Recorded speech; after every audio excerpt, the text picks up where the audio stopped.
Hi friends, Karthik தீபால இன்னைக்கு தரமான ஒரு சம்பவம் நடந்தது. விஸ்வநாதனுக்கு உண்மையெல்லாம் தெரிஞ்சு போயிருச்சு அப்படிங்கிற விஷயம். அவங்க ஒரு பயங்கரமான ஒரு சம்பவத்தை பண்றாங்க. அதை இந்த வீடியோல ஃபுல்லா டீட்டெயிலா பார்க்கலாம் ஃப்ரெண்ட்ஸ். வீடியோக்குள்ள போறதுக்கு முன்னாடி மறக்காம நம்ம சேனலை சப்ஸ்கிரைப் பண்ணிருங்க, பெல் பட்டனை ஹிட் பண்ணிருங்க, லைக்கையும் தட்டி விட்டுருங்க. ஐஸ்வர்யா, இந்த ரமேஷ் யாருன்னு உனக்கு தெரியுமா ரம்யா? ஏன் இப்படி கேட்குற? உனக்கு ஒரு விஷயம் தெரியுமா? கார்த்திக்கோட ஃப்ரெண்டோட தெரிஞ்சவன் தான் இந்த ரமேஷ். கார்த்திக்கு உன்னோட விஷயம் எல்லாமே தெரியும். அதே மாதிரி உன் அப்பாவுக்கும் இந்த விஷயம் எல்லாமே தெரியும். இவங்க ரெண்டு பேரும் சேர்ந்துதான் உனக்கு இந்த ஏற்பாடை பண்ணிக்கிட்டு இருக்காங்க. ஏன் அப்பாக்கு எப்படி தெரிஞ்சது? அதெல்லாம் எனக்கு எப்படின்னு தெரியாது. ஆனா உன் அப்பாக்கு தெரியும். ஆனா தெரியாத மாதிரி நடிச்சுக்கிட்டு இருக்காங்க. இன்னொரு விஷயத்தையும் சொல்றேன் ரம்யா, நீ கார்த்திகை கல்யாணம் பண்ணிக்கணும்னு சொல்லி வைராகியமா இருந்துட்டு இருக்க. ஆனா கார்த்திக் என்ன பண்ணிட்டு இருக்கா தெரியுமா? ஓ முன்னாடியே தீபாவை கல்யாணம் பண்றதுக்கு இந்த வேலையெல்லாம் ஏற்பாடு பண்ணிட்டு இருக்காரு. அதே மாதிரி ரமேஷும் உன்னை காதலிக்கிறானாமா. அதனால அவனுக்கே கல்யாணம் பண்ணி வச்சிடலான்னு சொல்லி நினைச்சிட்டு இருக்காங்க. நீ தான் ஏதாச்சும் முடிவெடுத்து தப்பிச்சுக்கணும் அப்படின்னு சொல்றாங்க. ஐஸ்வர்யா, அப்பாக்கு எப்படி தெரிஞ்சது அப்படின்னு யோசனை பண்ணிக்கிட்டே வர்றாங்க வீட்டுக்கு. ரம்யா பார்த்தா அவங்க அப்பா பேப்பர் படிச்சுட்டு இருக்காரு அப்படின்னு நினைச்சு பாக்குறாங்க. விஸ்வநாதன் கார்த்திக் கிட்ட கேட்பாரு, பாத்தீங்களா பொண்ணு பார்க்க வந்தப்போ, கார்த்திக் உங்களுக்கு இந்த மாப்பிள்ளைய பிடிச்சிருக்கா அப்படின்னு கேட்பாங்க. எனக்கு ஒன்றும் பிரச்சனை இல்லை, எனக்கு ஓகே தான் சார் அப்படின்னு சொல்லுவாங்கல்ல. அதெல்லாம் நினைச்சு பாக்குறாங்க. நினைச்சு பார்த்துட்டு, ஓ நீங்க எல்லாம் கூட்டு கலவாணிகளா அப்படிங்கிற மாதிரி நினைச்சுக்கிறாங்க. அதுக்கப்புறம் பேப்பர் படிச்சுட்டு இருந்த விஸ்வநாதன் பாக்குறாரு, என்னம்மா இங்க நின்றுட்டு இருக்க, பாவா வந்து உட்காரு, என்னம்மா ஒரு டல்லா இருக்க, என்னாச்சுமா, என்ன பிரச்சனை அப்படின்னு கேக்குறாங்க. இல்லப்பா, யாரை நம்புறது யாரை நம்ப வேண்டானே தெரியலப்பா, ஒரே குழப்பமா இருக்கு அப்படின்னு சொல்றாங்க. என்னமாச்சு, என்ன பிரச்சனை? அது ஒண்ணு இல்லப்பா, ஆபீஸ்ல சின்ன டென்ஷன் அவ்வளவுதான்ப்பா அப்படின்னு சொல்றாங்க. சரி சரிம்மா, எல்லாம் சரியா போயிடும், கவலைப்படாத அப்படின்னு சொல்றாரு விஸ்வநாதன். நானும் அப்படிதான்ப்பா இருக்கேன். ஏமா, நீ தீபாவோட கல்யாண ஊர்வலத்துக்கு போகலையா? இல்லப்பா, இனிமேல் தான் போகணும், அதுக்குள்ள உங்களை பார்த்துட்டு போலான்னு வந்தேன் அப்படின்னு சொல்றாங்க. என்னம்மா ஒரு தினசாவே பேசுற அப்படின்னு கேக்குறாரு விஸ்வநாதன். அதெல்லாம் ஒண்ணு இல்லப்பா, நார்மலா தான் நான் பேசுறேன் அப்படின்னு சொல்லிட்டு, அப்பா நீங்க சாப்பிட்டீங்களா? இல்லம்மா, இனிமேல் தாம்மா சாப்பிடணும். ஓ அப்படியா, சரி சரி சரி, ஜூஸ் குடிங்க அப்படின்னு சொல்றாங்க. இல்லம்மா அதெல்லாம் வேண்டாமா அப்படிங்கிறாங்க. அப்பா, என் கையால உங்களுக்கு ஜூஸ் போட்டு கொண்டு வரேன் இருங்க அப்படின்னு சொல்றாங்க. பரவாயில்லம்மா இருக்கட்டும் அப்படின்னு சொல்றாங்க. இருந்தாலும் கேட்க மாட்டேன் அப்படின்னு சொல்லிட்டு ஜூஸ் போட்டுட்டு வர்றதுக்காக போறாங்க. இருந்தாலும் அவருக்கு ஒரு டவுட் இருக்கு, என்னடா நடக்குதுங்க அப்படிங்கிற மாதிரி தான் யோசனை பண்ணிட்டு இருக்காரு விஸ்வநாதனும். ஜூஸ் எல்லாம் போடுறாங்க. போட்டு முடிச்சுட்டு என்ன பண்றாங்கன்னா, ரம்யா சாரிப்பா, உங்களுக்கு இப்படி பண்ணணும்னு என்னால நான் நினைச்சு கூட பார்க்க முடியல. ஆனா என்ன பண்றது, நான் விரும்பினது எனக்கு கிடைக்கணும், நான் அதுக்காக என்ன வேணாலும் செய்வேன், உங்களுக்கே தெரியும், அதனாலதான்ப்பா இதை செய்யறேன், சாரிப்பா அப்படின்னு சொல்லிட்டு பாத்தீங்கன்னா ஒரு மருந்து பாட்டில எடுக்கிறாங்க. ஆக்சுவலா அது விஷ பாட்டில். அதை எடுத்து என்ன பண்றாங்கன்னா, அந்த ஜூஸ் இருக்குல்ல, அந்த ஜூஸ்ல அந்த மருந்து பாட்டில இருக்க மருந்தை கலக்குறாங்க. கலந்து எடுத்துட்டு வர்றாங்க. அவங்க அப்பாவுக்கும் கொடுக்குறாங்க. அவரும் குடிக்கிறாரு. என்னப்பா ஜூஸ் நல்லா இருந்துச்சா? அம்மா ரொம்ப நாளைக்கு அப்புறம் உன்னோட கையால குடிக்கிற, ரொம்ப அருமையா இருந்ததுமா அப்படின்னு சொல்றாங்க. ஏன்பா, நாளைக்கு தீபா கார்த்திகோட கல்யாணம் நடக்கும்னு நினைக்கிறீங்களா? ஆமாம்மா நடக்கும், கல்யாணம் நடக்கும். ஆனா தீபா கார்த்திக்கு கல்யாணம் நடக்காதுப்பா. கார்த்திக் என் கழுத்துல தான் தாலி கட்ட போறாருப்பா அப்படின்னு சொன்னோன்னு விஸ்வநாதனுக்கு பயங்கர ஷாக் ஆயிடுது. என்னம்மா சொல்ற அப்படிங்கிறாங்க. அப்பா, நீங்களே எனக்கு துரோகம் பண்ணிட்டீங்களேப்பா. என்னம்மா சொல்ற? உங்களுக்கு என்னோட விஷயம் எல்லாமே தெரியும். கார்த்திக்க எனக்கு மாப்பிள்ளை பார்த்தது, நீங்க அதுக்கு உள்ளா இருந்தது, என்னோட விஷயம் எல்லாமே உங்களுக்கு தெரியும்னு எனக்கு தெரியும்ப்பா. அம்மா, நான் சொல்றத கொஞ்சம் புரிஞ்சுக்குமா, எல்லாமே உன்னோட நன்மைக்காக தான்மா செஞ்சேன். என்ன நன்மையை செஞ்சிருக்கீங்கப்பா? ஏன்பா இப்படி பண்ணீங்க? இல்லம்மா, கார்த்திக் உன் ஃப்ரெண்டோட ஹஸ்பண்ட், அவளை இப்படி பண்ணக்கூடாதுமா, அதனாலதான் வேண்டான்னு இது மாதிரி செஞ்சேன் அப்படின்னு சொல்றாரு.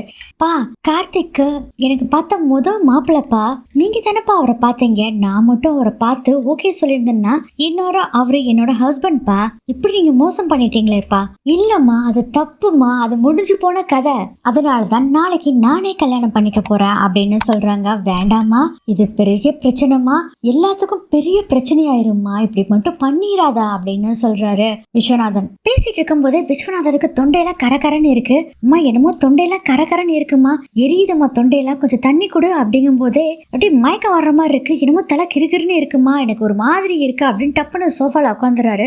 சாரிப்பா, நீங்க குடிச்ச ஜூஸ்ல நான் விஷம் கலந்துட்டேன். கார்த்திகா நான் அடையிறதுக்கு யாரு குறுக்க வந்தாலும் சரி, நான் சும்மா எடுக்க மாட்டேன். ஏன் அது நீங்களா இருந்தா கூட தான்ப்பா அப்படின்னு சொன்னோன்னா, அட பாவி, எனக்கே இப்படி துரோகம் பண்ணிட்டியா அப்படிங்கிற மாதிரி பார்த்துட்டு இருக்காரு விஸ்வநாதன். வேண்டாம் ரம்யா, நீ தப்பான வழியில போயிட்டு இருக்க, பெரிய பிரச்சனையாயிரும், வேண்டாம் ரம்யா. அப்பா, நான் அதை ஃபேஸ் பண்ணிக்க தயாரா இருக்கேன்ப்பா அட் எனி காஸ்ட் அப்படின்னு சொல்றாங்க.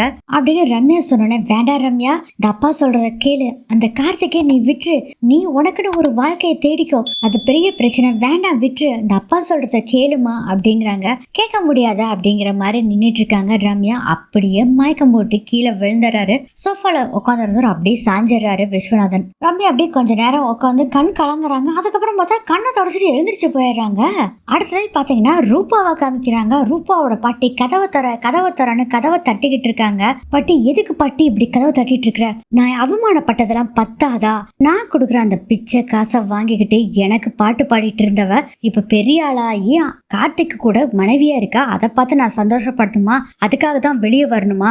எல்லாருமே என்னை எப்படி பேசுறாங்க தெரியுமா? அவளால நான் எவ்வளவு அவமானப்பட்டேன். எல்லாம் என்ன எதுக்கு பாட்டி நான் வெளியே வரணும்? யார் மூஞ்சில முடிக்கிறதுக்காக வெளியே வரணும்? ஐயோ, நீ வெளியே கொஞ்சம் வாயேன் அப்படின்னு சொல்லும்போது, அவளை ரூபா நீ வெளியே வா, அவளை பழி வாங்கலாம்மா அப்படின்னு சொல்றாங்க. அதுக்கு சான்ஸே இல்லையே பாட்டி, அந்த கார்த்திக் இருக்கானே, நம்ம எங்க போய் பழி வாங்குறது அப்படின்னு சொல்லிட்டு இருக்கும் போதே, பழி வாங்கறதுக்கு சான்ஸ் இருக்கு ரூபா அப்படின்னு சொல்லிட்டு ஒருத்தவங்க வர்றாங்க. யாருன்னு பார்த்தா ஐஸ்வர்யாவுக்கு பதிலா, முதல்ல இருந்தாங்களா ஐஸ்வர்யா, இப்ப நடிச்சிட்டு இருந்தாங்கல்ல அந்த ஐஸ்வர்யாவுக்கு பதிலா வேற ஒரு ஐஸ்வர்யாவை போட்டுட்டாங்க. அவங்க வர்றாங்க, கையில பத்திரிக்கையோட ஐஸ்வர்யா வர்றாங்க. ரூபா கொஞ்சம் வெளியே வா, நீ ஒரு சூப்பரான சான்ஸ் தீபாவை பழி வாங்கறதுக்கு வந்திருக்கு அப்படின்னு சொல்றாங்க. அதை கேட்டோடனே வெளியே வர்றாங்க. ஐயோ அம்மா, இத்தனை நாளா வெளியவே வராம ரூம்லயே இருந்தாம்மா, நீ சொல்லிதான் வெளியே வந்திருக்கா அப்படின்னு பாட்டி சொல்றாங்க. என்ன விஷயம் அப்படிங்கிறாங்க ரூபாவும். அதுக்கு ஐஸ்வர்யா, இந்த பத்திரிகையை முதல்ல படி அப்படின்னு சொல்லி கொடுக்குறாங்க. பத்திரிகை படிச்சுட்டு இதனை இன்னொரு கல்யாணமா அப்படிங்கிறாங்க. ஆமா, கார்த்திக்கும் தீபாவுக்கும் மறுபடியும் ஒரு கல்யாணம் நடக்க போகுது அப்படின்னு சொல்றாங்க. அதுக்கு பாட்டி சொல்றாங்க, ஆமா இந்த அபிராமிக்கு என்ன காசு கொடுத்து கிடக்குறன்னு எதுக்கு மறுபடியும் கல்யாணம் பண்ணி வைக்குது அப்படின்னு சொன்னோடனே பாத்தீங்கன்னா, இதுலதான் நம்ம யூஸ் பண்ணிக்க போறோம் அப்படின்னு ஐஸ்வர்யா சொல்றாங்க. நீ சொல்றது புரியல ஐசு, பாரு இந்த சமயத்துல நம்ம என்ன பண்ணோம்னா தீபாவை கடத்தலாம், அவளை போட்டு தள்ளிடலாம், அதுக்கப்புறம் தீபாவை பழி வாங்கின மாதிரி ஆச்சுல்ல அப்படின்னு சொல்றாங்க. நல்ல ஐடியா தான், ஆனா கார்த்திக் இதுக்கு விட மாட்டாரே அப்படின்னு ரூபா சொல்றாங்க. அதுக்கு ஐஸ்வர்யா சொல்றாங்க, இந்த சமயத்துல கார்த்திக்னாலையும் வர முடியாது, இதுதான் நல்ல சமயம், இதை நம்ம யூஸ் பண்ணிக்கலாம் அப்படின்னு சொல்லி ஐஸ்வர்யா சொல்றாங்க. இந்த பழிய பூரா நம்ம ரம்யா பேர்ல போட்டுடலாம் அப்படின்னு. அது யாரு ரம்யா அப்படின்னு கேக்குறாங்க ரூபா. அதுக்கு ஐஸ்வர்யா நடந்த விஷயத்த பூரா சொல்றாங்க. அதை கேட்டோடனே, ஓ இவ்வளவு வேலை இவ பண்ணிருக்காளா, அப்பா பயங்கரமான ஆள் தான் அப்படின்னு ரூபா சொல்றாங்க. ஆமா, அவளை வச்சு நம்ம தீபாவை பழி வாங்கிக்கலாம், நம்ம கொலை பண்ணிடலாம், ஆனா இத பழிய பூரா நம்ம ரம்யா மேல போட்டுடலாம், ஏன்னா அவ தான் தீபாவை போட்டு தள்ளுறேன்னு சொல்லிட்டு இருக்கான்னு சொல்லி கார்த்திக்கு தெரியும். தீபாவை போட்டு தள்ளனா அவ தான் பண்ணிருப்பா அப்படின்னு அவங்களே உறுதி பண்ணிடுவாங்க அப்படிங்கிற மாதிரி சொல்றாங்க. சரி சீக்கிரம் கிளம்பி வா, மண்டபத்துக்கு போலாம் அப்படின்னு சொல்றாங்க ரூபா கிட்ட ஐஸ்வர்யா. ஆமா, அங்க போறோம், நம்ம அவளை போட்டு தள்ளுறோம், அவளை சும்மா விடக்கூடாது, பழிக்கு பழி வாங்கணும் அப்படின்னு பாட்டி சொல்றாங்க. ஏ பாட்டி நீயுமா வர அப்படிங்கிறாங்க ரூபா. ஆமாண்டி நானும் தான் வர்றேன், சரி கொஞ்சம் இருங்க நான் ட்ரெஸ் சேஞ்ச் பண்ணிட்டு வந்துடுறேன் அப்படின்னு சொல்லிட்டு பாட்டி அங்க இருந்து போயிடுறாங்க. அடுத்தது கார்த்திக் தீபாவோட கல்யாண மண்டபத்தை காமிக்கிறாங்க. அங்க ஒரு ஃபிளக்ஸ் இருக்கு, அதுல கார்த்திக் தீபாவோட படத்தை பேரை எல்லாம் போட்டிருக்காங்க. அதை அப்படியே தீபா பாக்குறாங்க.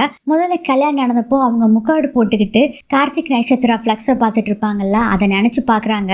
என்னாச்சு தீபா அப்படியே ஃபிளக்ஸவே பார்த்துட்டு இருக்கீங்க அப்படின்னு சொல்றாரு கார்த்திக். இல்லைங்க, முதல் தடவை உங்களுக்கு நமக்கு கல்யாணம் நடக்கிறப்போ இந்த கார்த்திக் நட்சத்திரான்னு போட்டிருந்தது, இப்போ நம்ம 2 பேர் பேர் போட்டிருக்கு, அதை நினைச்சு பார்த்தேன் அப்படின்னு சொல்றாங்க தீபா.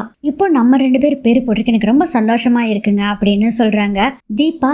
அப்போ கார்த்திக் சொல்றாரு, உங்க இஷ்டப்படி இந்த கல்யாணம் நடக்கணும் தானே, அம்மா உங்களுக்கு பிடிச்ச மாதிரி பார்த்து பார்த்து செய்யறாங்கல்ல அப்படின்னு சொல்றாங்க.